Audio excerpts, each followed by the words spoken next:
Chacun a le choix.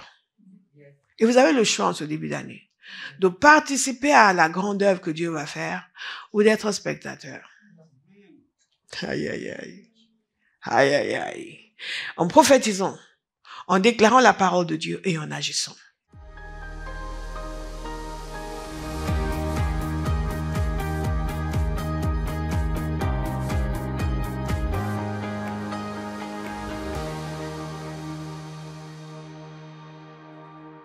Dans toutes les générations, Dieu cherche des sauveurs. Et cherche ceux qui vont mettre sa vie à sa disposition pour délivrer les hommes. La difficulté dans l'Église aujourd'hui, c'est que chacun met sa vie à sa disposition pour recevoir de lui, pour bonifier leur existence, pour qu'ils aient encore plus de ceci, et plus de tranquillité, plus de confort, et plus de repos, et plus de paix, et plus de joie, et plus de mari, et plus de femmes, et plus d'enfants, et plus de ceci. Et Dieu cherche des gens qui vont vouloir plus de Dieu et communiquer sa révélation à une génération. Et si vous choisissez d'être parmi ceux-là, vous allez connaître le plaisir de plaire à Dieu. Alléluia! Voilà, je suis remise de mes émotions. Ézéchiel 37. Ézéchiel 37. Ézéchiel 37. Nous allons lire du verset 1. Oh, thank you, Lord. Au verset 14.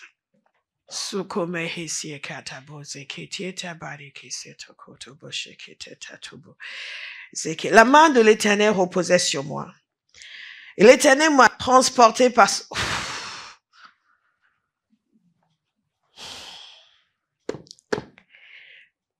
son esprit pour me déposer au milieu de la vallée. Celle-ci était remplie d'ossements. Il m'a fait passer près d'eux tout autour. J'ai constaté qu'ils étaient très nombreux sur le sol de la vallée, qu'ils étaient complètement secs. Wow! Il m'a dit, fils de l'homme, ces os pourront-ils revivre? J'ai répondu, Seigneur éternel, c'est toi qui le sais. Puis il m'a dit, prophétise sur ces os. Tu leur annonceras, ossements desséchés, écoutez la parole de l'Éternel. Voici ce que dit le Seigneur l'Éternel à ses os. Je vais faire entrer un esprit en vous et vous vivrez. Je vous donnerai des nerfs. Je ferai pousser sur vous de la chair. Je vous recouvrirai de peau. Je mettrai un esprit en vous et vous vivrez. Vous reconnaîtrez alors que je suis l'Éternel. J'ai prophétisé conformément à l'ordre que j'avais reçu. Alors que je prophétisais, il y a eu un bruit. Un mouvement s'est produit et les os se sont rapprochés les uns des autres. J'ai regardé et j'ai vu qu'il leur apparaissait des nerfs. La chair a commencé à pousser et la peau les a recouverts en dernier, mais il n'y avait pas d'esprit en eux. Israël était en captivité. Dieu avait annoncé, génération après génération, la punition qui serait la leur s'ils ne se détournaient pas de l'idolâtrie.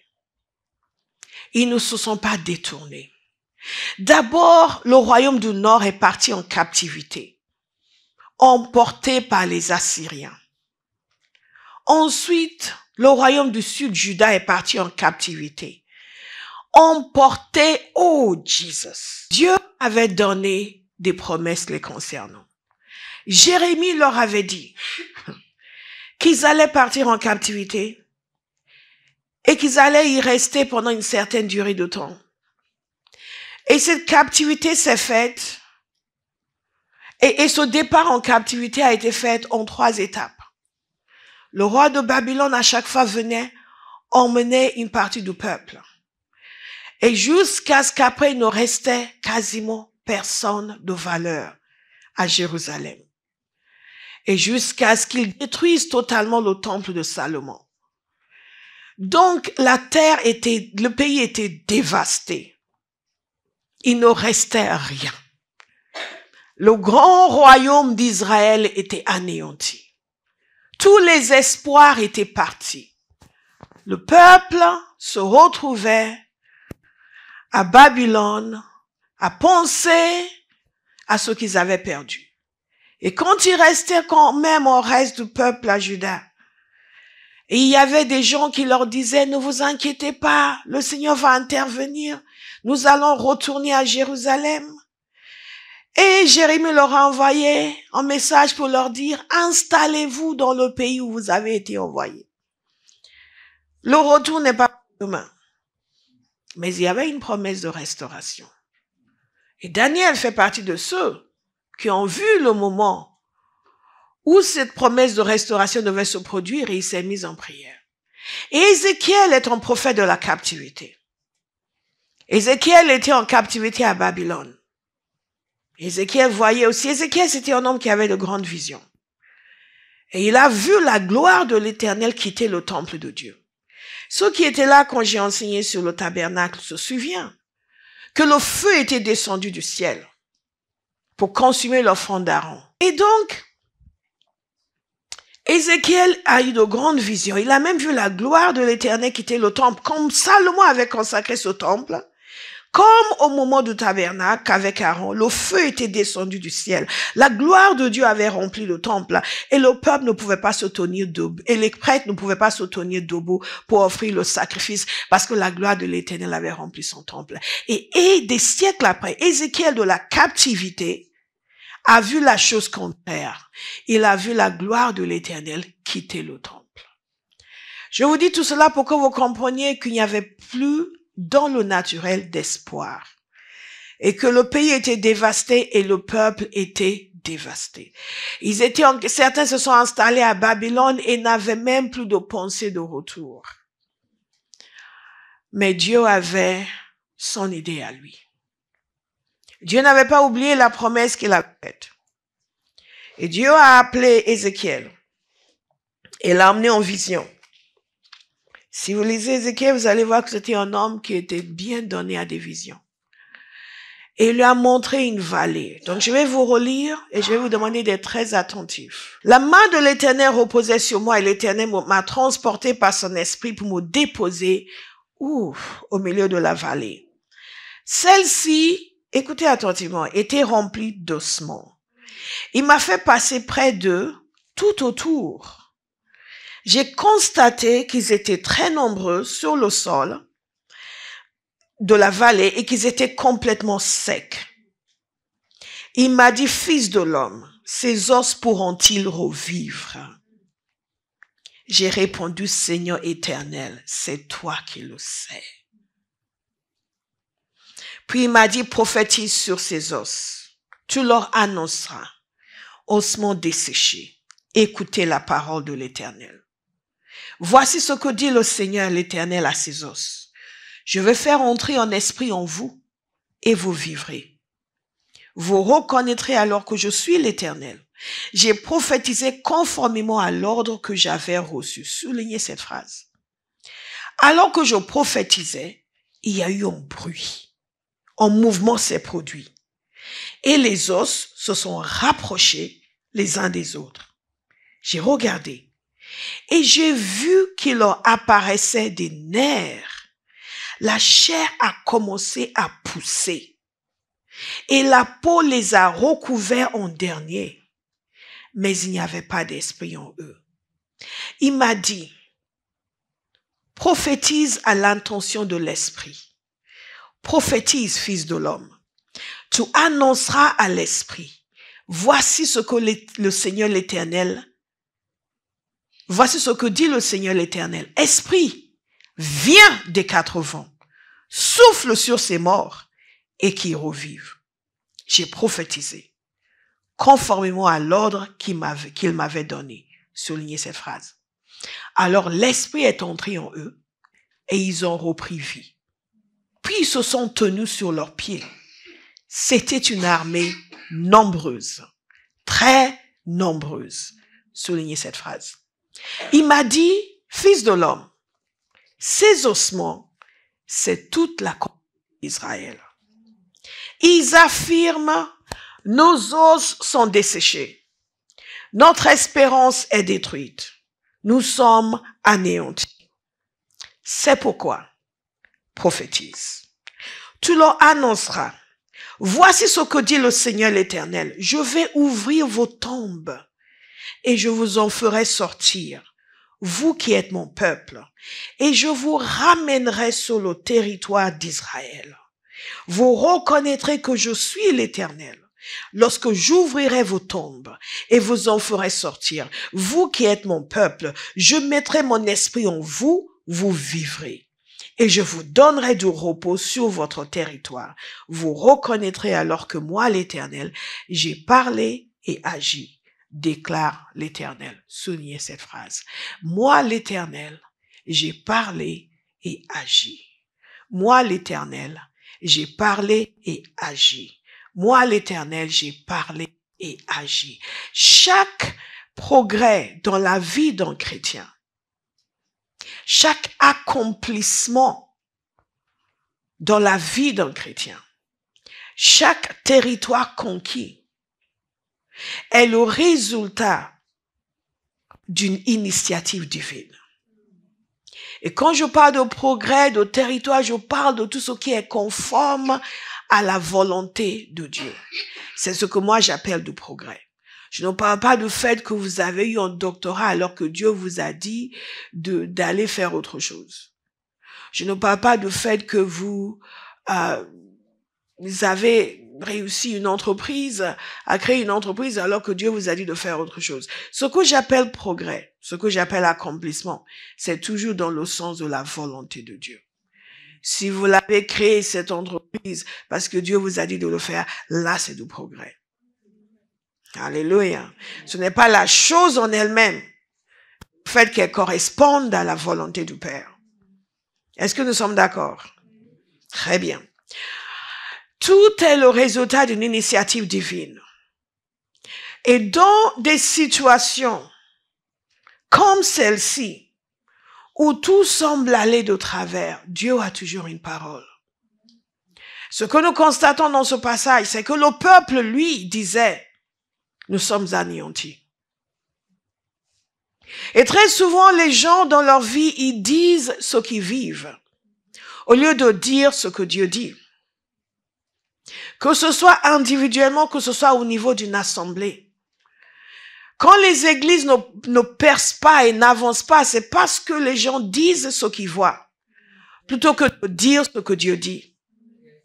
Alléluia.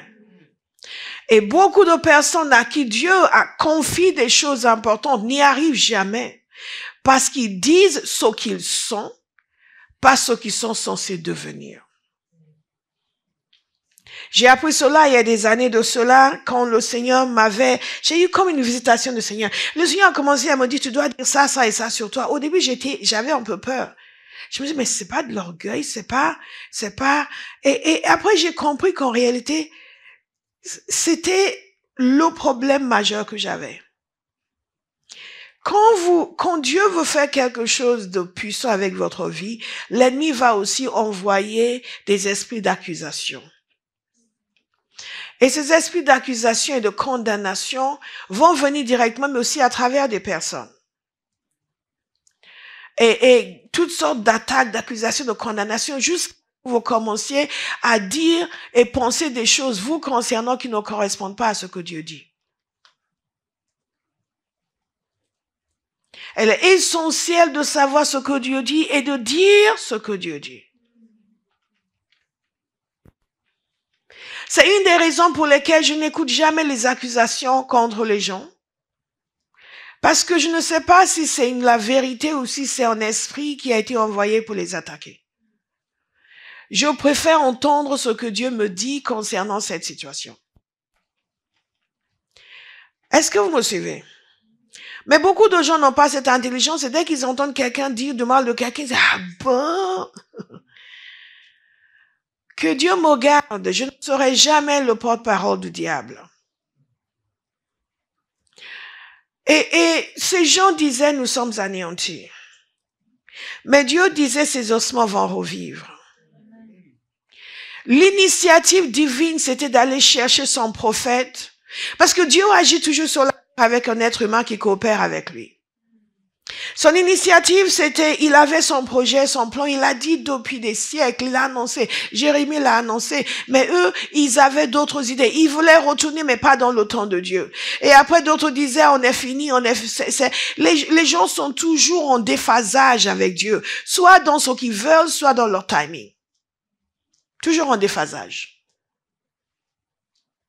Et Dieu a pris son prophète, il a annoncé ce qu'il voulait faire. Le problème, c'est que, et ce qui est extraordinaire avec Dieu, c'est qu'il ne cache même pas le problème. Donc, le problème, c'est que devant lui, il y avait des ossements desséchés. Et Dieu voulait faire lever une grande armée. Vous comprenez, il y a des ossements desséchés et Dieu parle d'une grande armée. Nous n'avons pas la même perspective, n'est-ce pas? Vous, quand vous voyez des ossements desséchés, vous dites, oh, c'est desséché. Et Ézéchiel nous a dit ceci. Il a fait le tour, il a dit, ils étaient nombreux. Et ils étaient très secs. Donc, ces ossements étaient desséchés depuis longtemps. C'est une affliction de longue durée. C'est un problème qui n'a pas été résolu depuis longtemps. C'est une promesse qui attend depuis longtemps. Et Dieu décide d'emmener son prophète. Et lui a dit, est-ce que ces ossements peuvent revivre? Et vous savez, cette réponse d'Ézéchiel est une réponse magistrale. Absolument magistrale. Beaucoup d'entre nous, nous faisons preuve de trop de zèle qui n'est pas fondé sur la révélation. Ah ouais, mais bien sûr, we're gonna bring them, on va les ramener à la vie, ouais. On va dépasser ce que Dieu nous a dit. Et après, on va s'épuiser. Et certains vont reculer par incrédulité. Combien de fois les gens ont perdu ce que Dieu voulait pour leur vie parce qu'ils ont reculé par incrédulité. Pourtant, ils savent que pour Dieu, rien n'est impossible, jusque dans ce cas précis quand même. Et ils vont essayer de vous raisonner pour vous dire, mais quand même, tu te rends compte? On nous a dit ça, alors que la personne est en train de dire, Dieu peut-tu, mais pas ça. Et Ézéchiel était très sage. Ézéchiel, il a ramené la chose au Seigneur lui-même. N'est-ce pas? Il a dit, Seigneur éternel, c'est toi qui le sais. En d'autres termes, est-ce qu'ils peuvent revivre? Si toi tu dis qu'ils peuvent revivre, ils peuvent revivre. De moi-même, je ne pourrais pas m'avancer. Mais dès lors où c'est toi qui le dis, dès lors où c'est toi qui le veux, je veux exhorter quelqu'un ce matin à adopter une attitude envers le Seigneur qui consiste à accepter tout ce qui vient de lui. Amen. Et faire fi des circonstances naturelles. Amen. Là où nous sommes aujourd'hui, à chaque étape, nous avons été confrontés à des choses impossibles, à des situations impossibles. À des circonstances de vie où l'ennemi venait dire c'est fini, c'est pas possible, tu ne peux plus avancer. Et à chaque fois, Dieu avait quelque chose qui montrait et il disait est-ce que ces ossements peuvent revivre? Quelqu'un va décider aujourd'hui de laisser la sagesse de Dieu avoir raison de la perplexité humaine. Les promesses n'étaient pas encore réalisées. Ézéchiel était un prophète. Il savait ce que Jérémie avait dit. Il n'a pas parlé de Jérémie dans son livre, il a parlé de Daniel et d'autres, mais il connaissait Jérémie. Certainement, ils étaient contemporains. Ils devaient être jeunes quand Jérémie était déjà âgé. Donc, il savait ce que Jérémie avait prophétisé. Mais là, en regardant des ossements nombreux et desséchés, tout ce qu'il pouvait dire, c'est, Seigneur, qu'est-ce que toi tu dis? Ce que tu dis, c'est ce que nous allons croire. Ce que tu dis, c'est ce que nous allons faire. Ce que tu veux, c'est ce que nous allons vouloir. Ce que tu déclares, c'est ce que nous allons déclarer. Alléluia. Quelle que soit la situation naturelle, tout est possible à celui qui croit. Et avec Dieu, rien n'est impossible. Et la parole de Dieu a déclaré la bénédiction sur celle qui a cru à l'accomplissement de ce qui lui a été dit. Abraham, c'est ce qu'il y a quelqu'un en 2025 qui va croire à l'accomplissement de ce que Dieu nous dit. Qui va croire à l'accomplissement de sa parole dans votre vie. Qui va croire à l'accomplissement de sa volonté dans cette maison. Parce que nous devons faire preuve d'une foi audacieuse. Une foi qui méprise l'ignominie. Alléluia. Vous dites Amen comme si vous n'étiez pas là ces derniers jours.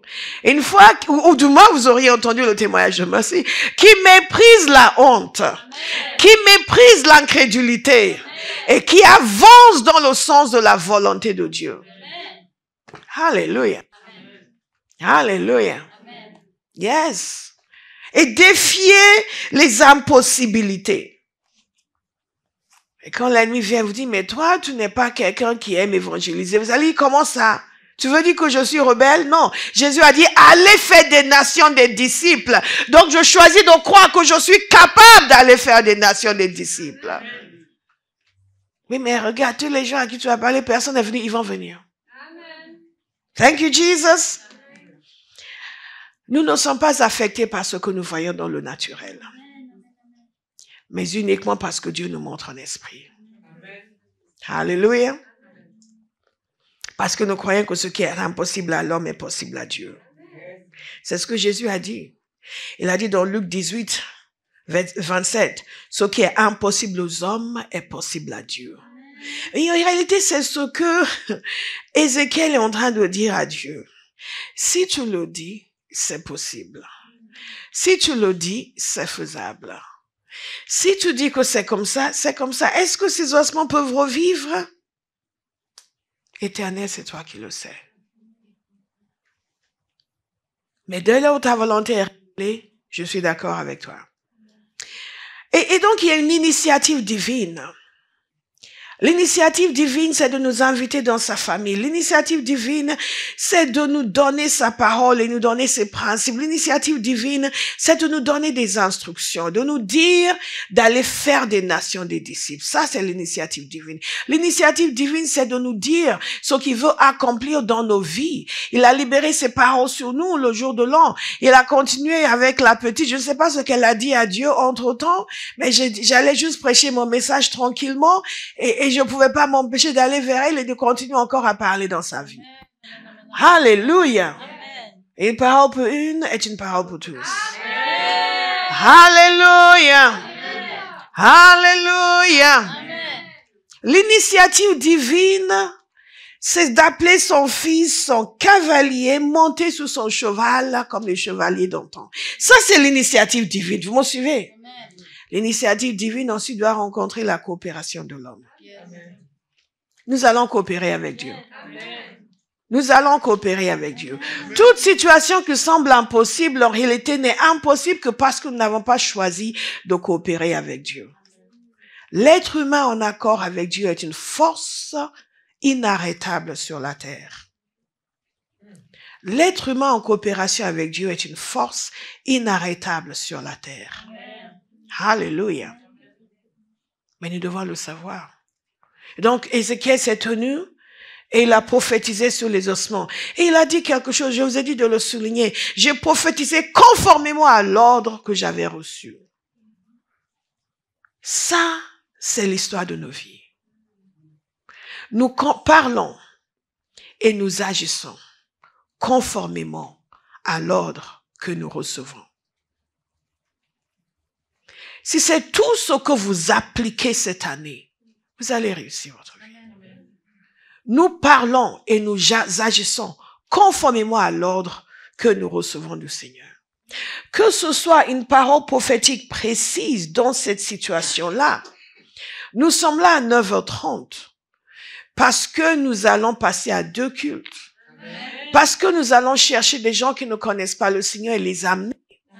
Et nous allons les voir délivrer comme il nous a délivrés. Les voir guéris comme il nous a guéris. Les voir convertis comme il nous a, les voir sauvés comme il nous a sauvés. Mais cela demande une coopération humaine. Quelqu'un qui va faire plus que simplement venir au culte un peu plus tôt. Ou même se plaindre du fait qu'il faut venir plus tôt. Il faut vous réjouir de la possibilité de venir plus tôt. Amen. Pour que ensuite nous puissions passer à 2 cultes. Et je vous donne un petit secret. Parce que dès que nous sommes prêts à passer à 2 cultes, nous allons commencer à 9h le premier culte. Ça, c'est pour vous aider, pour vous adapter. Juste 30 minutes, ça va. Après, ça va être 30 minutes. Vous me suivez? Thank you, Jesus. Amen. Alléluia. Je vois votre joie et votre enthousiasme. Amen. De voir que non seulement nous allons chercher des gens qui ne connaissent pas le Seigneur et leurs vies seront changées. Et chacun de vous aura la joie de dire Dieu m'a utilisé pour délivrer cette année. Mais que nous allons le faire encore et encore et encore et encore et encore. Pendant des années, ici à Paris, quand on faisait des réunions, pour prier pour le réveil. Et j'entendais toujours les gens disaient, oui, mais la France est dure. Oh, c'est pas évident. Vous, les anglophones, c'est autre chose. Le monde anglophone, c'est différent.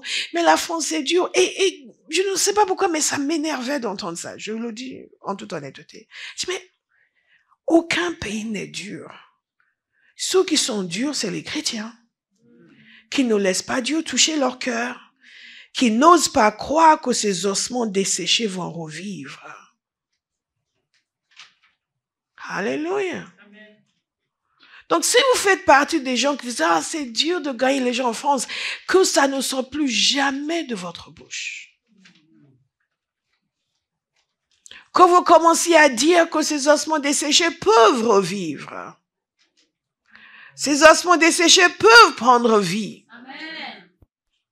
Ce que Dieu est en train de nous montrer ici, dans le sens premier, c'est une image d'Israël, le fait qu'ils seraient restaurés dans leur pays. Et cela a été le cas, vous vous souvenez. Plusieurs retours de l'exil. Les murailles de Jérusalem ont été reconstruites. Le temple a été reconstruit. Pas avec la gloire du temple de Salomon, mais il a été reconstruit. Donc cette parole, littéralement, s'est accomplie. Et cette parole est une démonstration pour nous de tout ce que Dieu fait avec une situation qui est contraire à sa volonté. Il cherche juste un homme qui va coopérer avec lui. Je ne sais pas si vous serez cet homme cette année, mais moi je le serai. Il cherche juste un homme qui va coopérer avec lui. Comme Daniel s'est levé, il a commencé à prier. Et Dieu a envoyé un ange pour aller lui parler. Comme Ézéchiel s'est levé, il a commencé à prophétiser. Et Dieu a fait lever une armée puissante. Quelqu'un à Bauhaus va se lever cette année, va commencer à se mettre en accord avec Dieu et à dire ce que Dieu dit plutôt que de dire ce qu'il voit dans le naturel. Dans l'économie de Dieu, les choses changent parce que nous disons ce que Dieu dit. Et nous agissons conformément à ce que Dieu dit. Les gens quand nous ne sommes pas des journalistes, nous sommes des prophètes. Les journalistes constatent une situation et on parle sans arrêt. Surtout si c'est CNN. La même info revient toutes les 30 minutes. Je ne sais pas comment les gens font pour regarder ce genre de chaîne. La même info revient toutes les 30 minutes. Au point où vous êtes convaincus que tout le monde meurt de faim dans le monde. Il n'y a que vous qui avez à manger. Ou que c'est l'hécatombe partout. Ou que la même info revient en continu. Nous ne sommes pas des journalistes, nous sommes des prophètes. Amen. Nous regardons ce qui est là et nous appelons à l'existence ce qui n'existe pas. Amen. Alléluia. Amen. Tout ce que Dieu fait dans la vie d'un être humain, c'est parce qu'il a une joie qui est devant lui. Il y a une joie qui est devant lui. Et il méprise ce qui est présent et il appelle à l'existence ce qui n'existe pas. Pour tous ceux qui ont l'habitude de dire, oui, mais moi, je ne vois jamais quelqu'un venir à Jésus, vous allez commencer à dire, quand je parle, les gens m'écoutent. Alléluia. Oui, j'ai reçu tellement de prophéties, je ne les ai pas vues se réaliser. Cette année, toutes les prophéties vont se réaliser. Je me mets en accord avec le Saint-Esprit. Ces ossements vont revivre. Cette situation de ma vie qui ne semble pas vouloir changer, elle va changer. Parce que l'Éternel l'a dit et il l'accomplit. Je ne sonnais pas l'ennemi de ma propre existence en disant le contraire de ce que Dieu dit. Le peuple d'Israël disait, nous sommes anéantis. Parfois, j'entends les chrétiens dire, nous sommes anéantis. Parfois, j'entends les chrétiens dire, rien ne va, rien n'ira, rien ne peut aller. Ils disent, mais non, on l'a pas dit. Oui, mais vous comprenez pas. Je dis, ok, bon. Fais comme tu veux. Alléluia. Whose report will you believe? We shall believe the report of the Lord. Alléluia. Que ce soit pour nos vies, que ce soit dans ce que Dieu veut faire à travers nous. Ézéchiel n'était pas en train de prophétiser sur lui-même. Il était en train de prophétiser sur le peuple de Dieu. La question que je vous pose, c'est ceci. Quand vous parlez de Bauhaus, qu'est-ce que vous dites? Vous savez, personne n'a jamais quitté une église parce qu'il aimait l'église. Parce qu'il disait du bien de l'église. Jamais. Ne demandez même pas à quelqu'un pourquoi tu es parti. C'est évident. C'est parce qu'il a cessé d'aimer. Et parce qu'il a commencé à penser le mal. C'est simple. Ce n'est pas parce que quelqu'un lui a fait quelque chose. Avec tout ce que les gens ont pu me faire à Abba House, je ne suis pas partie. Vous pensez que personne ne m'a rien fait à Abba House? Il n'y a que Paul qui le pense. Vous pensez que personne ne m'a rien fait dans cette église? Que personne ne m'a fait du mal? My God. Si je vous dis tout le mal que les gens m'ont fait, mais je suis toujours là. Personne ne s'en va parce qu'on lui a fait du mal. Les gens s'en vont parce qu'ils n'aiment plus. Et ils ne pensent plus le bien. Et ils ne disent plus du bien. Vous ne pouvez pas prophétiser sur une église en continu et juste disparaître comme ça alors que Dieu ne vous a pas appelé à aller ailleurs. Vous savez? Si vous a appelé et il a dit et il a confirmé, votre pasteur a dit oui, moi aussi j'ai vu et vous y allez, ça c'est différent. Mais juste disparaître comme ça, non, c'est que vous avez cessé d'aimer. Est-ce que vous me suivez? Ça c'est une grâce pour quelqu'un aujourd'hui. Donc quand vous sentez le désamour commencer à venir, je refuse ce désamour. Je vais dire ce que Dieu dit. Oui, mais tous les frères ils sont bizarres. Prophétise. Prophétise. Prophétise. Pas te plaindre, prophétise. Dites à quelqu'un, prophétise. Prophétise. Prophétise. Alléluia. Dans l'économie de Dieu, il donne l'initiative. Un homme reçoit l'initiative, coopère avec lui, se met en accord avec lui, dit ce qu'il dit et fait ce qu'il dit de faire, en dépit de circonstances naturelles. Alléluia. Vous êtes encore là? Amen. En dépit des circonstances naturelles. Et il a dit ceci, j'ai prophétisé conformément à l'ordre que j'avais reçu. Imaginez si nous devions tous, face à toutes les circonstances de la vie, nous penser et nous dire que ce que Dieu nous dit de dire. Imaginez. Imaginez. Imaginez le renouvellement de l'intelligence au point où, là où rien ne semble possible, tout semble bloqué, la situation semble désespérée et aucun espoir ne se pointe à l'horizon. Au lieu d'être affligé, vous dites, Seigneur, qu'est-ce que tu dis? Quand il dit ce qu'il dit, vous aussi, vous dites ce qu'il dit. Amen. Il y a des années de cela, j'étais encore une jeune femme, je n'étais pas encore dans le ministère. Je priais, parce que je priais beaucoup. Le Seigneur a commencé à me parler. Il m'a dit qu'il cherchait des seeking wombs to birth his purposes in the earth. Comme des ventres de femmes. Pas de femmes dans son... Des wombs, c'est le ventre d'une femme. C'est le ventre. Pour accoucher de ses objectifs sur la terre. Comme une femme accouche, elle amène un enfant à la vie. Il y a des gens qui doivent porter les buts et les objectifs et les désirs et les plans de Dieu et les amener à l'existence. Tout ce que Dieu fait, il amène à l'existence à travers quelqu'un qui saisit son cœur et qui porte la chose et qui amène la chose dans la prière en déclarant la parole de Dieu jusqu'à ce qu'elle se manifeste. Aucun enfant de Dieu n'est invité à être un spectateur qui commente l'action des autres. Dans le royaume de Dieu, nous sommes tous des acteurs.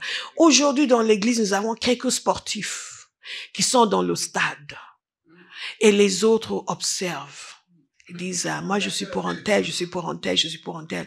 Ah non, moi j'étais avec un tel, maintenant je suis pour un tel, maintenant je suis pour un tel. Ah non, c'est lui que je suis, c'est lui que je suis. Ah non, non, ben tout ça, quand il joue, il a cette manière de jouer. Et c'est comme ça que nous commentons ce que font les serviteurs de Dieu.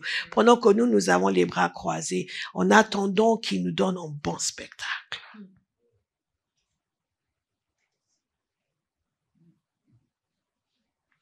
Je peux vous dire, il y a très peu de personnes dans toutes ces années de vie pastorale qui sont venues me voir pour me dire ce qui n'allait pas avec eux.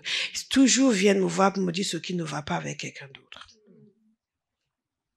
Souvent, c'est ce qui ne va pas avec tel pasteur et tel serviteur et telle église. Je lui dis, tu étais là-bas, qu'est-ce qui ne va pas avec toi? Moi, oui, moi je suis quelqu'un de tranquille, de paisible, de ceci. Et pourquoi les gens sont comme ça? Parce qu'ils sont méchants? Non, parce qu'ils ont une mentalité de spectateur. Cette année, fini le spectacle. Cette année, fini le spectacle. Cette année, fini le spectacle. Fini le spectacle. Chacun devient acteur dans la maison de Dieu, dans l'œuvre de Dieu, dans le royaume de Dieu. Quand vous êtes là en dimanche, il y a quelque chose à dire. Il y a un enfant à bénir. Il y a un encouragement à donner. Alléluia. Il y a un sourire à donner. Sacate. Ézéchiel était de ceux sur qui Dieu pouvait compter pour dire ce qu'il disait, en dépit des circonstances.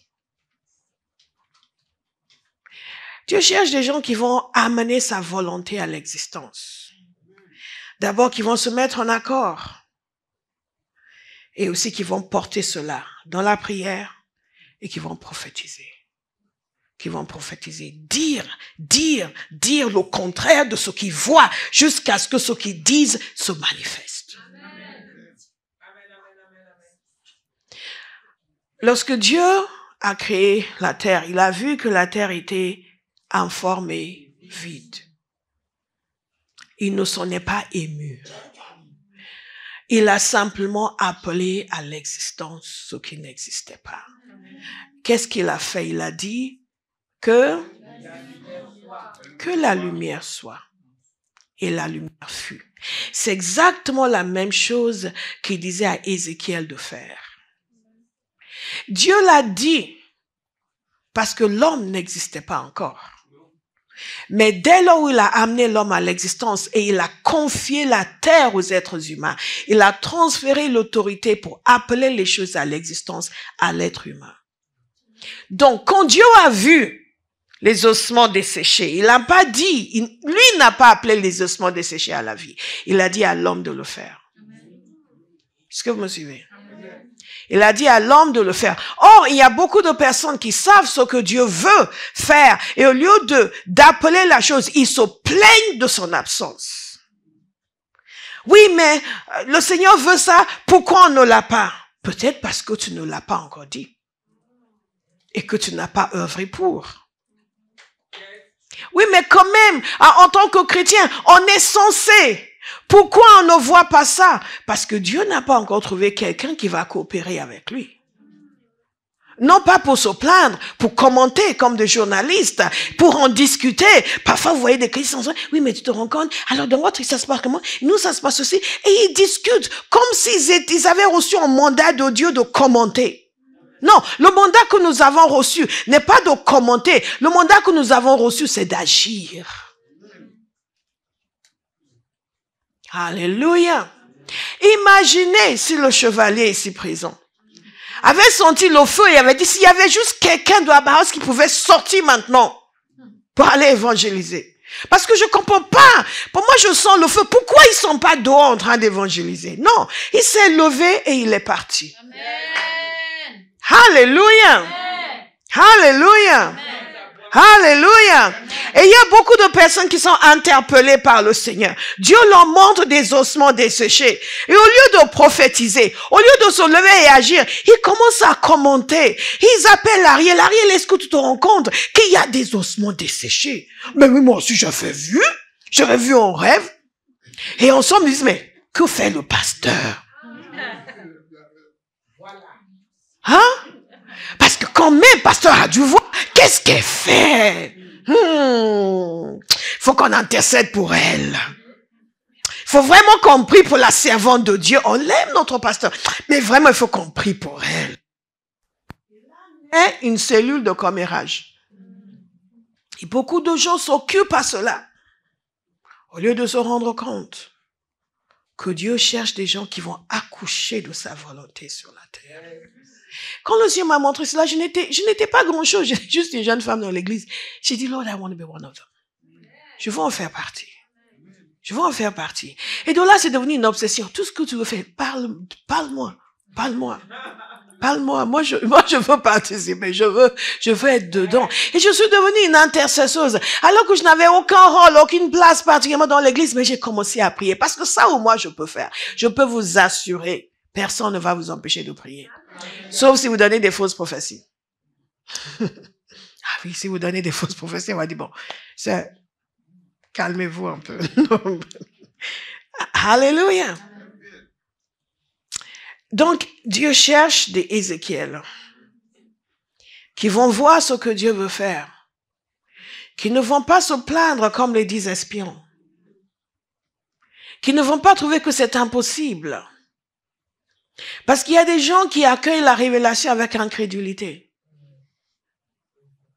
Et dès qu'il y a un défi, non seulement s'éloigne, mais perçoit d'autres personnes à s'éloigner, il dit, mais comment on va faire ça? Mais comment on peut? Mais quand même, il faut être sage.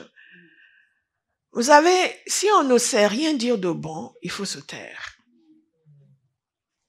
Nous sommes un peuple surnaturel appelé à faire des choses surnaturelles. Ézéchiel a compris, il a prophétisé. Mais vous voyez, ce qui est intéressant ici, c'est que non seulement l'action humaine a répondu à la demande divine, il a continué. Parce qu'il a dit, j'ai regardé et j'ai vu qu'il leur apparaissait des nerfs. La chair a commencé à pousser et la peau les a recouverts en dernier. Moi, j'aurais aimé être là pour voir ce qu'Ézéchiel a vu. Tu vois des ossements desséchés et tout d'un coup, vous voyez tous ces os se rassembler, les tibias, les fémurs, hein, un peu de biologie, là je me souviens. Non mais vous comprenez ce que je suis en train de dire. C'était pas juste c'est des ossements desséchés, éparpillés, et se sont rassemblés pour constituer des entités. Et non seulement ça, des nerfs ont commencé à se produire. La chair a commencé à pousser. Et ensuite, la peau les a recouverts. Et j'imagine Ézéchiel stupéfait. Et regardez ça. Bien-aimés, ouvrons nos yeux. Ouvrons nos yeux, parce que nous aussi, nous serons tout aussi stupéfaits. Alléluia. Si nous osons croire ce que Dieu nous dit. Amen. Dire ce que Dieu dit et agir conformément. N'attendez pas de voir. Décidez, commencez à dire et à agir et vous allez voir. Amen. Et si Ézéchiel avait dit, oui, mais bon, fais-le Seigneur, je vais croire et après je vais prophétiser. Il n'aurait jamais rien vu. Une expérience marquante. My God! Une expérience marquante. Et pourquoi est-ce qu'il a vu? Parce qu'il a cru. Certains d'entre nous, nous avons tellement l'habitude de dire des paroles d'incrédulité que nous allons devoir nous faire violence.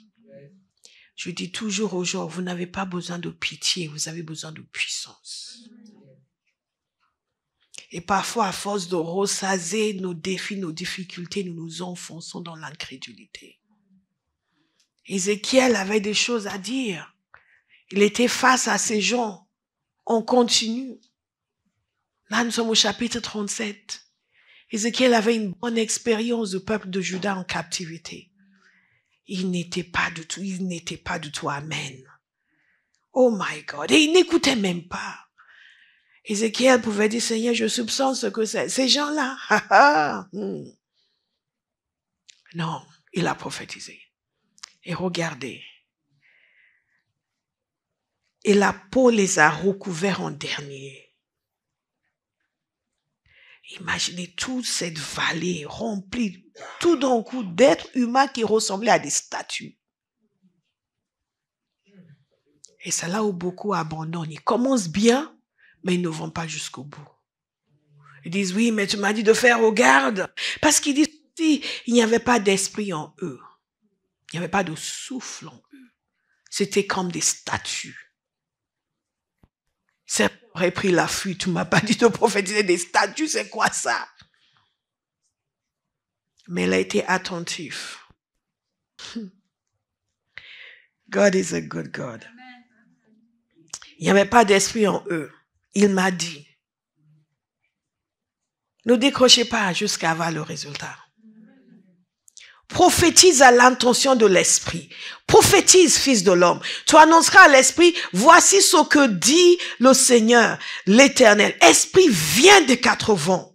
Souffle sur ces morts et qu'ils revivent. Amen. Alléluia. Amen. Alléluia. Amen. J'ai prophétisé conformément à l'ordre qu'il m'avait donné. Quelqu'un va dire cela cette année. Conformément à l'ordre qu'il m'avait donné. J'ai prophétisé, j'ai parlé, j'ai évangélisé, j'ai prié, j'ai servi conformément à l'ordre qu'il m'avait donné. Pas selon ce que je sentais, selon ce dont j'avais envie, selon l'image que je me faisais de moi-même. Non. Ce que vous êtes réellement, vous ne connaissez pas encore. C'est au fur et à mesure que vous obéissez à Dieu et que vous faites ce qu'il veut, que vous allez découvrir réellement qui vous êtes.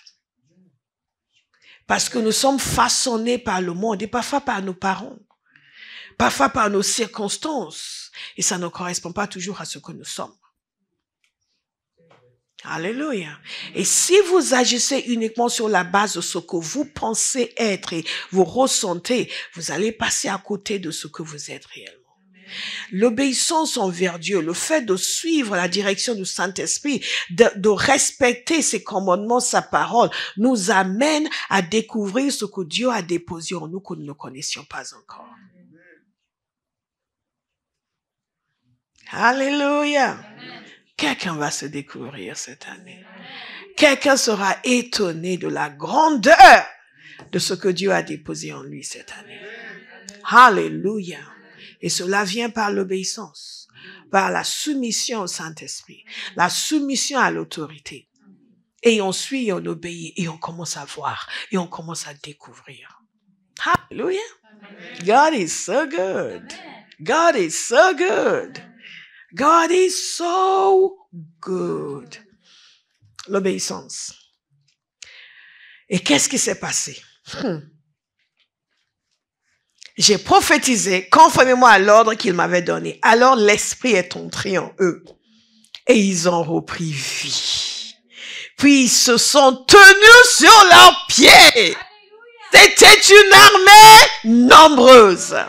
Très nombreuse. C'est quelqu'un va se réjouir de voir le résultat de son accord avec le Seigneur et de l'obéissance envers le Seigneur et de la déclaration en continu de la parole de Dieu en dépit des circonstances.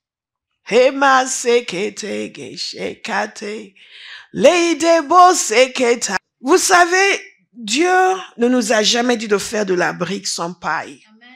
Il nous donne toujours, il n'est pas obligé de le faire, mais il nous donne toujours une vision au-delà du visible et du naturel si nous choisissons de coopérer avec lui et de lui obéir. Il n'y a pas de limite à ce que Dieu peut montrer à quelqu'un qui lui obéit. Alléluia. Qui lui obéit. Les anciens m'ont souvent entendu parler du fait que j'ai participé à commencer une œuvre ici à Paris, Barber House. Et ce n'était pas moi qui avais été envoyé pour l'œuvre. Ils m'ont rencontré ici à Paris. Et j'ai participé, mais je n'ai jamais eu besoin qu'on me motive ou qu'on m'encourage pour faire quelque chose. Je me suis jetée dedans. Je n'étais pas là quand l'église a été conçue, je n'étais pas là quand... Non, pas du tout, mais je me suis jetée dedans. Pourquoi? Parce que Dieu m'avait montré quelque chose. Parce que ce désir d'obéir à Dieu était tel qu'il m'a fait la grâce de voir. Au-delà de, on me demande de faire ci, de faire ça, je voyais ce que Dieu voulait. Et donc tout ce que j'ai fait avec tout mon être.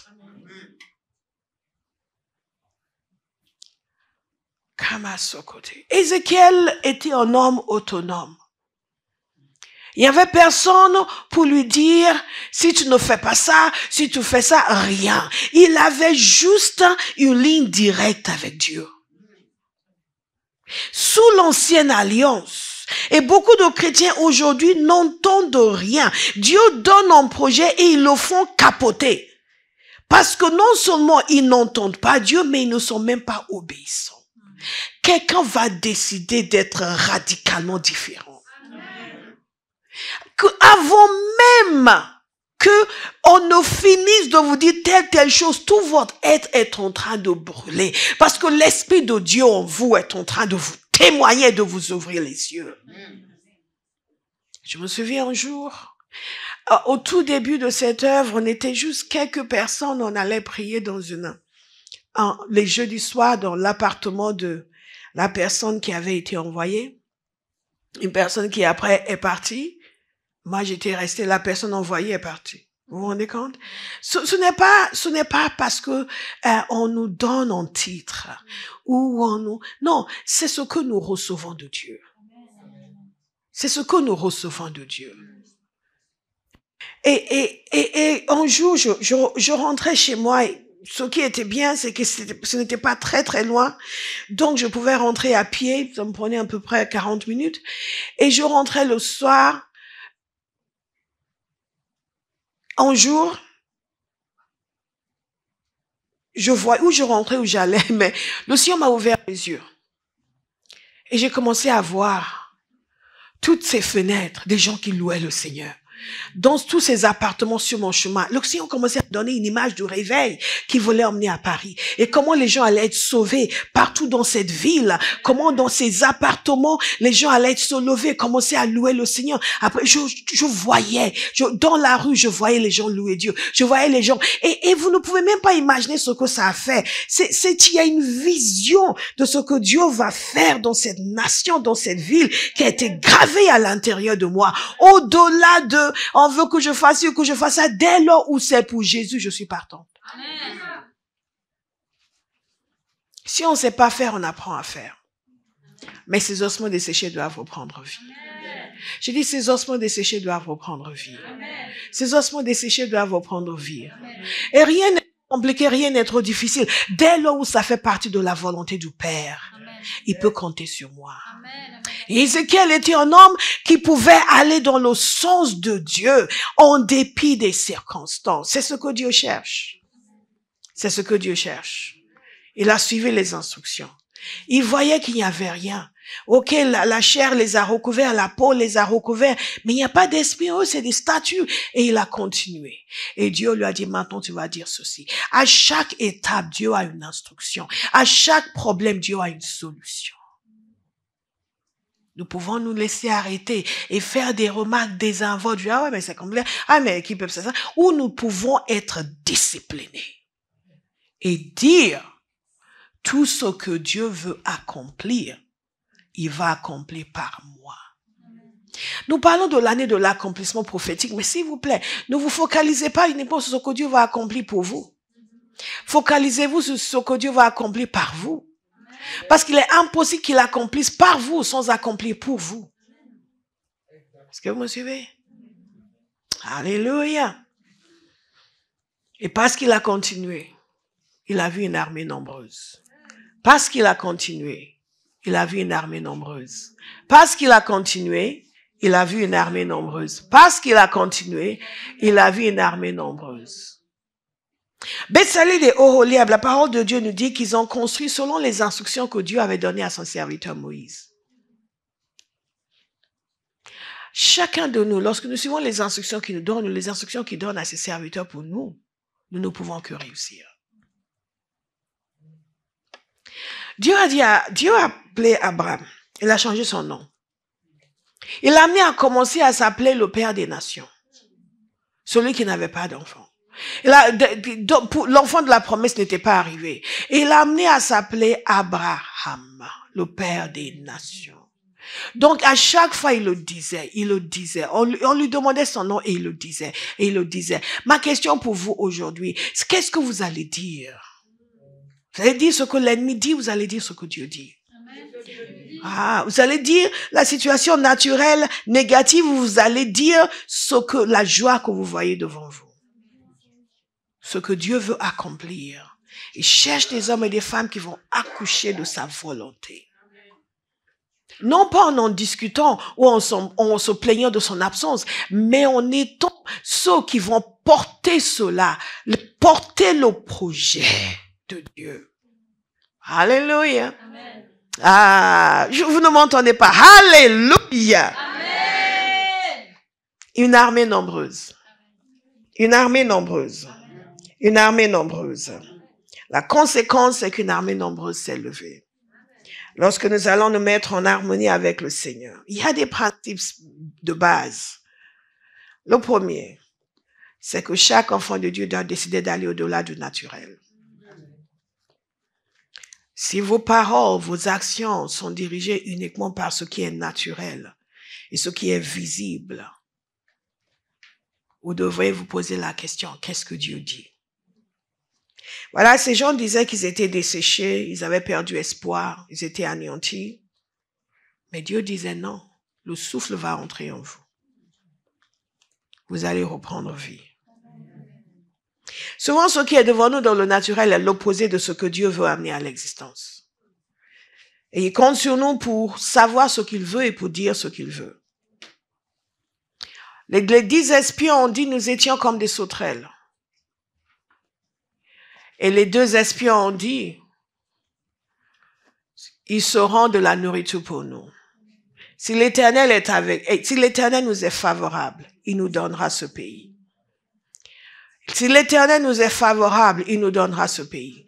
Certains à Bahas peuvent dire, mais comment on va faire pour gagner tous ces gens en peu de temps? Certains peuvent dire, si l'Éternel nous est favorable, il nous donnera ce pays. Parce que c'est sa volonté de gagner ces personnes, c'est sa volonté de les sauver, c'est sa volonté de les délivrer, c'est sa volonté de les guérir. Et nous allons nous mettre en accord avec lui. Alléluia. N'allons pas rester chez nous et dire, mais il faut que les gens sortent pour évangéliser. Nous allons nous lever, nous, pour évangéliser. Dites cela à votre voisin. C'est toi qui vas te lever pour évangéliser. Thank you, Jesus.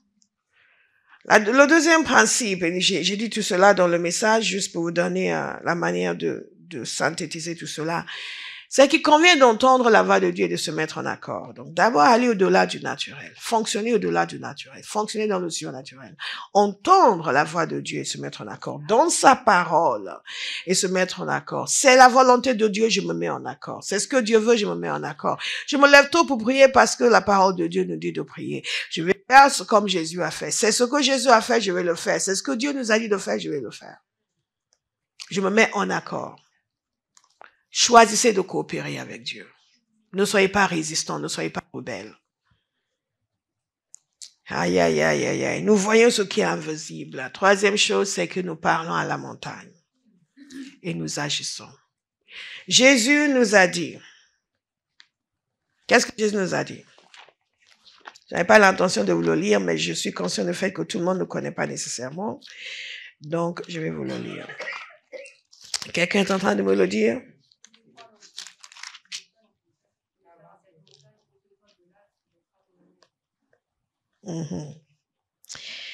Ayez foi en Dieu, je vous le dis en vérité, si quelqu'un dit à cette montagne, ôte-toi de là et jette-toi dans la mer, et s'il ne doute au point en son cœur, mais croit que ce qu'il dit arrive, il le verra s'accomplir.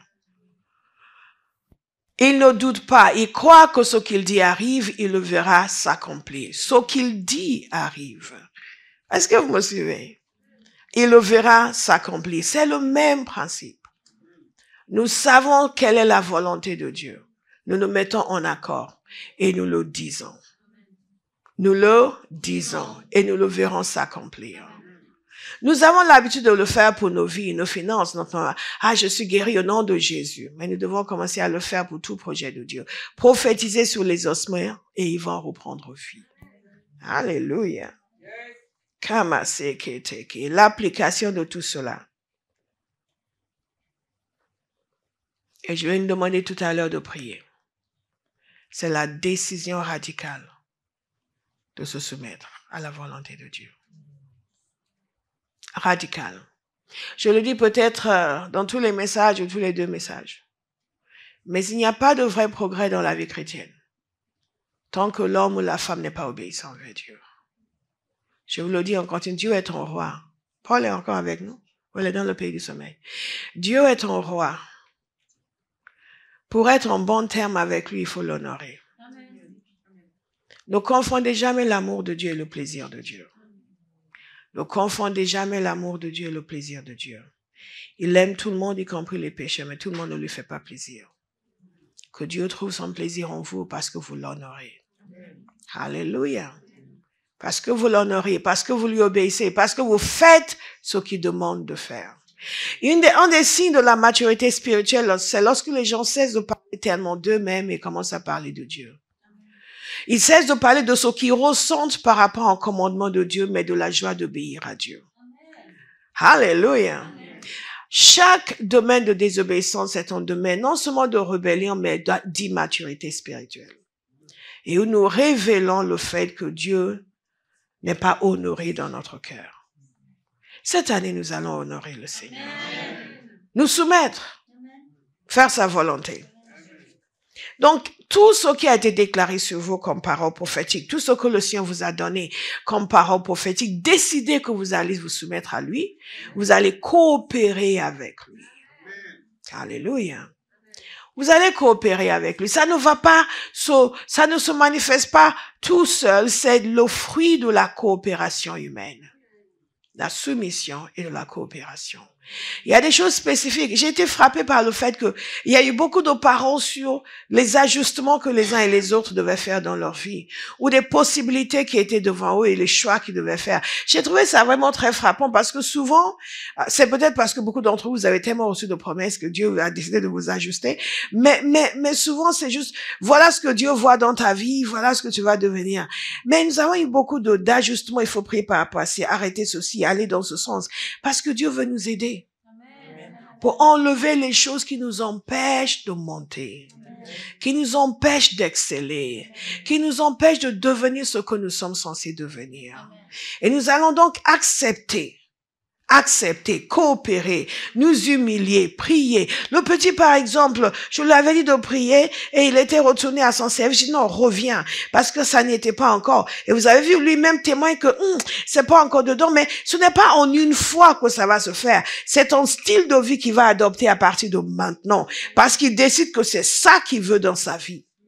Donc, ce n'est pas une question de « Ah, ça c'est en moi, c'est pas en moi ». Tout nous a déjà été donné. Certaines choses ne sont juste pas encore manifestées parce que nous n'avons pas fait le choix de l'obéissance. Est-ce que vous me suivez? Vous allez être étonné quand elle va commencer à prophétiser, par exemple. Et ce n'est pas parce qu'elle venait de recevoir. Certaines choses on vient de recevoir. Mais c'est parce qu'elle vient de coopérer avec Dieu au point où ce que Dieu veut va se manifester. Amen. Est-ce que vous me suivez? Amen. Il y a des gens qui prophétisaient même parce qu'ils n'étaient pas convertis, selon eux. Moi, non. Moi, je n'ai pas commencé à prophétiser tout de suite.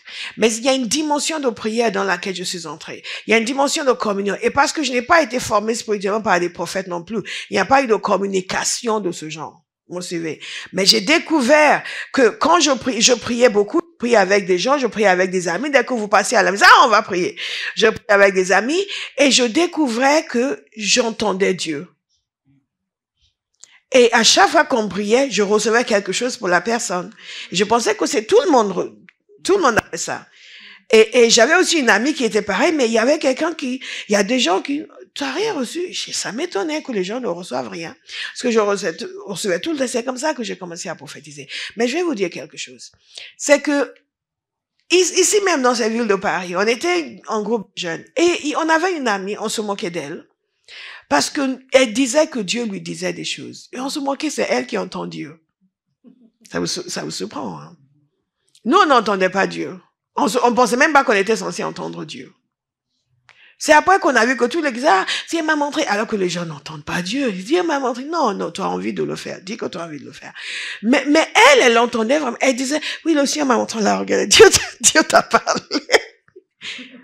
Oui, à ce point. Dieu t'a parlé. Et je me souviens avec une autre amie, en riant, je dis, oui, ok, so no, here's God. Parce que pour nous, quand quelqu'un dise que Dieu lui a parlé, franchement, quelle idée. Moi, j'ai grandi dans l'église anglicane. Dieu ne parlait à personne.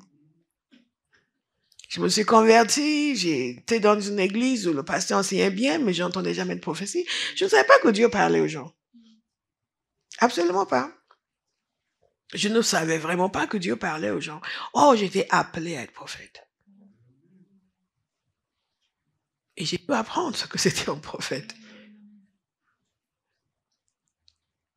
Vous, c'est naturel. Vous êtes là dans un ministère prophétique, vous entendez des prophéties tout le temps. Moi, non. J'ai dû apprendre ce que c'est un prophète. J'ai dû apprendre comment on entend la voix de Dieu. Je suis en train de vous dire que vous ne savez même pas encore ce que vous êtes et ce qui a été déposé en vous. C'est votre coopération avec Dieu qui va faire en sorte que tout va se manifester. Mais si vous ne coopérez pas et vous campez sur votre position, moi, je suis comme ça. Vous allez mourir comme ça. Et vous allez vous retrouver devant le Seigneur pour vous rendre compte que toute votre vie, vous avez vécu à côté de la plaque. Imaginez si j'étais restée dans cette mentalité de... Elle a dit qu'elle entend Dieu, franchement, quelle idée. Et vous vous rendez compte à quel point ma vie aurait été le contraire de ce que Dieu avait prévu.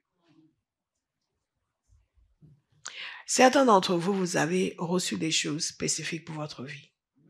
Mais vous vivez comme si vous n'avez rien entendu. Parce que vous voyez des ossements desséchés et vous n'osez pas prophétiser. Vous êtes en train d'évaluer tout sur la base de ce que vous voyez dans le naturel. Oui, mais moi, je suis comme ça, moi, ceci, moi, cela. Au lieu de saisir ce que Dieu a dit et de poursuivre dans le sens de ce que Dieu a dit. Alléluia. Pour vous, c'est facile. Nous, on a dû batailler. Apprendre à prier, sans grande aide. Apprendre à chercher la face de Dieu. Apprendre à entendre la voix de Dieu. Et apprendre à fermer toutes les voix qui voulaient parler en même temps. Et discerner laquelle était la voix du Seigneur. En réalité, tout est devant nous. Il n'y a aucune impossibilité pour un enfant de Dieu. Aucune. Tout ce à quoi Dieu vous a appelé, tout ce qui a été déclaré sur votre vie, ça ne dépend que de vous. Et votre décision d'être humble, de vous soumettre, de coopérer, ça ne dépend que de vous. Ézéchiel pouvait regarder, mais c'est des ossements desséchés. Moi, je suis pas dans les tout des ossements. C'est pas trop mon truc, les ossements. C'est pas trop mon truc, les ossements. Le petit a dit, la prière n'est pas en lui. Je lui ai dit, c'est faux. La prière est en lui. La prière est en chacun de vous, de nous.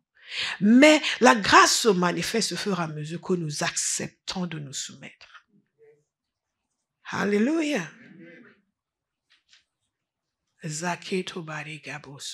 Et dans les choses de Dieu, détrompez-vous, il y a un travail à faire. Ce n'est pas l'image que les gens ont, c'est qu'on nous impose les mains et tout. Non, non, non, non. Si ce n'est que par l'imposition de main, l'ennemi peut facilement vous le prendre. Mais nous apprenons à appeler à l'existence ce qui n'existe pas. Nous apprenons à nous lever quand nous n'avons pas envie de nous lever. Nous apprenons à regarder notre lit et à prophétiser. Amen. Dans ce lit dort une servante de l'Éternel qui aime la parole de Dieu. Donc qui ne reste pas trop longtemps là-dedans et qui se lève pour prier. Amen. Si vous savez les choses qu'on a pu dire, vous serez choqués. Et c'est pour ça qu'on est là aujourd'hui. Alléluia. Voir des situations qui semblent impossibles et déclarer que ce que Dieu a dit est fait. Amen. Après, ça devient une aventure. Et les gens qui ne comprennent rien se moquent. Mais ils ne savent pas où vous allez. Ils vont voir après. Mais si vous vous laissez arrêter par eux, c'est vous qui passez à côté. Donc nous allons pouvoir regarder ces choses et prophétiser sur elles. Et déclarer qu'elles sont, et chacun de nous, ensemble et seul, à la maison, vous déclarez, je vais avoir ma part dans ce que Dieu va faire. Et je suis déterminé à ce que cela s'accomplisse. Donc quand je suis à l'arrêt de bus en train d'attendre, Père, je te remercie. Parce que toutes les places sont prises. Toutes les chaises sont remplies. Nous passons à 2 cultes. Au nom de Jésus. Et ensuite à 3. Et nous élargissons la salle. Nous prenons la salle à côté. Et toutes les salles sont bondées. Au nom de Jésus. Vous pouvez être un spectateur comme le peuple qui disait nous sommes anéantis. On ne sait même pas comment on va faire un arabe. Mais où est-ce qu'on va trouver les gens? Où vous pouvez sortir, mais il y a des gens partout. Mais il y a du monde partout. Alléluia. Chacun a le choix. Et vous avez le choix en ce début d'année de participer à la grande œuvre que Dieu va faire ou d'être spectateur. Aïe, aïe, aïe. Aïe, aïe, aïe. En prophétisant, en déclarant la parole de Dieu et en agissant. En prophétisant, en déclarant la parole de Dieu et en agissant. Commencez par votre propre vie. Qu'est-ce que Dieu a dit que vous n'avez pas encore fait? Qu'est-ce que Dieu a dit que vous n'avez pas encore cru? Qu'est-ce que Dieu a dit que vous n'avez pas encore appelé à l'existence? Commencez à le dire. Commencez à le dire. Commencez à le dire. Commencez à le dire. Et quand le Seigneur m'avait parlé en cette période-là, j'ai commencé à le dire. J'ai commencé à déclarer que j'étais une grande servante de l'Éternel. J'ai commencé à déclarer que j'étais l'oracle du Seigneur. J'ai commencé à déclarer que la parole de Dieu brûlait dans mon cœur et qu'elle sortait de ma bouche et elle bénissait une génération. Alléluia! Alléluia! Que quand je parle, les vies sont édifiées. Que j'entendais la voix de Dieu avec exactitude. Que je libérais la parole de Dieu avec clarté. Que les vies étaient bouleversées par ce que j'enseigne. Et que les vies sont changées par la parole prophétique qui sort de ma bouche. Alléluia!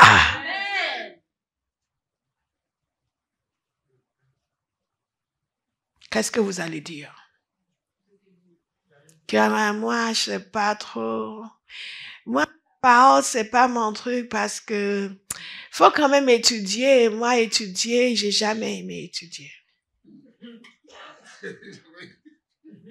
Comme disent beaucoup.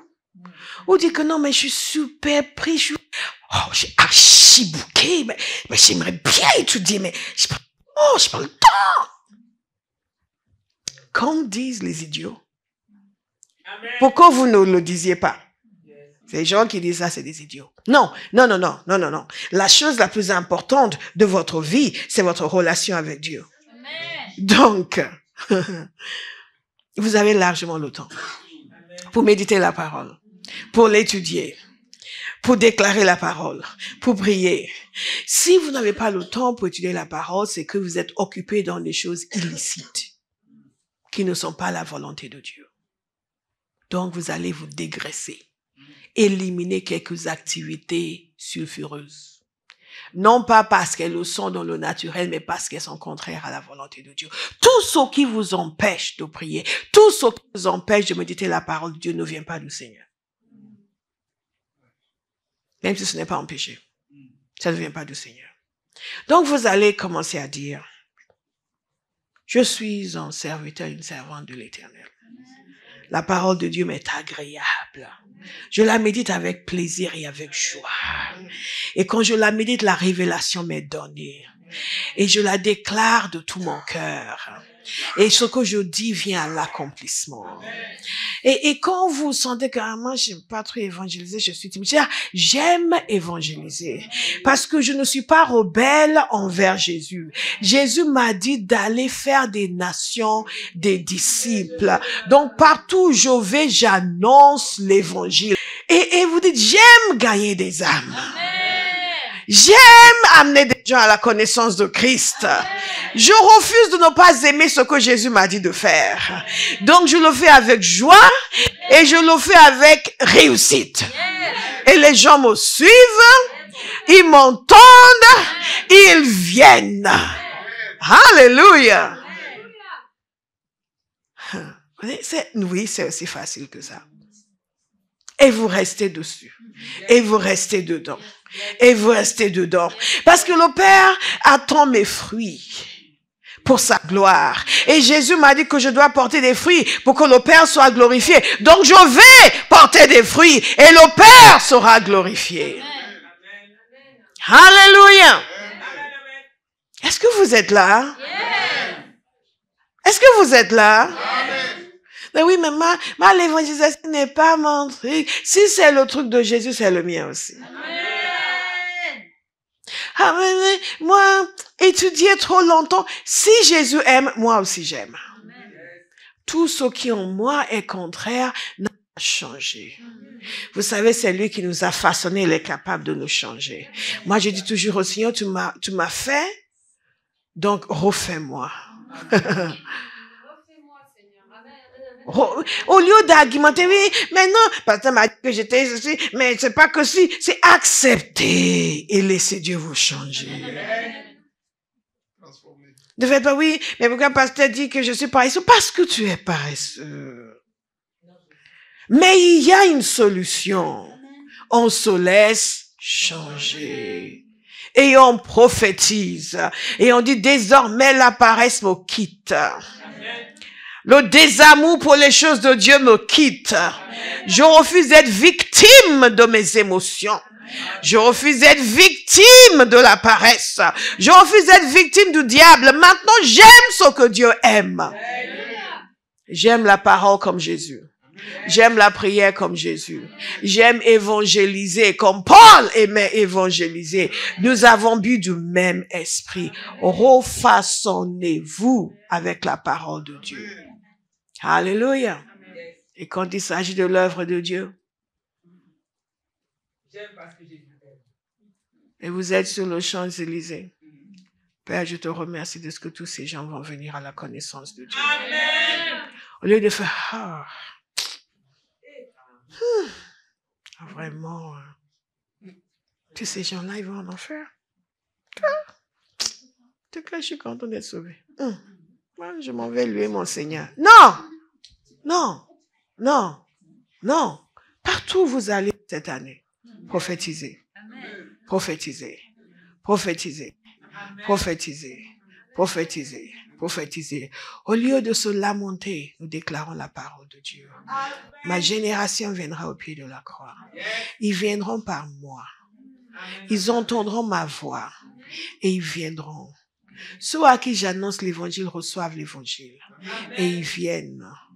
Et à moi seul, je remplis Abba House. Osez le dire. Et osez agir dans ce sens. Osez le dire. Osez. À moi seul, les gens que je vais amener, on n'aura pas de place pour les mettre. Alléluia. Les fait, non, moi, l'évangélisation, c'est pas mon truc. Non, sortez de la médiocrité. Commencez à dire ce que Dieu dit. Si Jésus ne le dirait pas, je ne le dirais pas. Est-ce que ces os peuvent revivre? Prophétiser. Est-ce que nous pouvons remplir cette salle en peu de temps? Prophétiser. Est-ce que nous pouvons passer à 2 cultes en peu de temps? Prophétiser. Ne faites pas, oui, mais après comment? Mais comment? Dieu accomplit. Nous déclarons. Nous agissons. Et Dieu accomplit. Les disciples sont allés partout annoncer l'évangile. Ils n'ont pas passé leur temps devant leur télé ou sur les réseaux sociaux. Ils ont annoncé l'évangile. Et Dieu a ajouté. Vous suivez? Il a ajouté. Merci à la deuxième prédicatrice au fond de la salle. Elle a ajouté chaque jour. Et elle a raison. Il ajoutait chaque jour à l'église ceux qui étaient sauvés.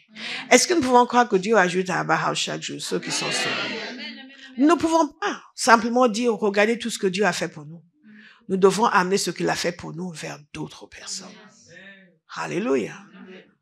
Chacun doit avoir la joie de voir des gens sauvés, délivrés, guéris, restaurés et témoigner parce que lui a fait quelque chose. Remercions le Seigneur. Alléluia.